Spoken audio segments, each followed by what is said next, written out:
Welcome to Business 101 in the independent study format.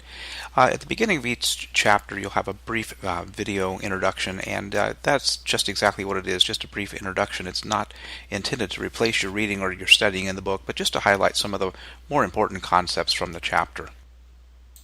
Well, the most important concept about business is that business does and must operate at a profit. At least that's the goal.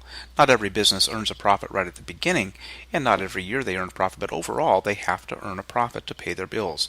Even non-profit organizations have to make enough money or bring in enough money to pay their bills. And so that's the key to a business, is it operates at a profit. Your chapter also discusses the concept of an entrepreneur or entrepreneurship. And an entrepreneur is a person who takes risks. They're going to risk their time, their energy, and their money to start and manage a business. And the idea behind risk is perhaps high risk could turn into great reward. But on the other hand, there is a risk of losing everything. And that's what entrepreneurs are willing to do. They are willing to risk for the potential benefit of a high reward. We mentioned earlier that earning a profit is the key to being in business. And what profit is left over after all the bills are paid. But a couple of other terms here are revenue.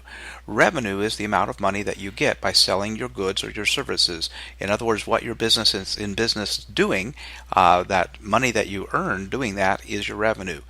And of course, what's left is either profit or, as I mentioned earlier, sometimes a loss. And a lot of times when businesses first start, they will operate at a loss for many, many years. Amazon.com, for instance, it was many, many, many years before it actually started earning a profit.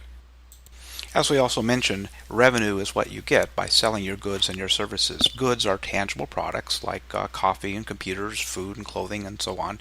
And services would be things like accounting and education, healthcare, recreation, travel, as the slide mentions here.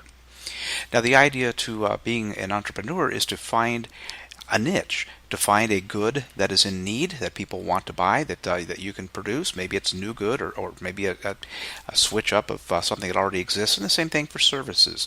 In order to start a business, there must be a need for that particular product or service that you intend to sell. The nonprofit sector is also a very viable sector within the business community, and some of you may end up in business careers in a nonprofit organization. Now, their goal isn't to make a profit for the owners, and a nonprofit organization can't be sold.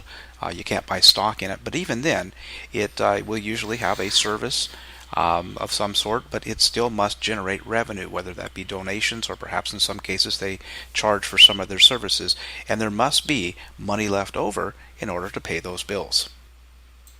Again, this was just a brief introduction to some of the key concepts in Chapter 1. There's a lot more in the chapter than what we've discussed here. So you need to refer to your course outline or your syllabus and read Chapter 1, study Chapter 1. Take the quiz that's assigned for Chapter 1 and any other assignments that are due.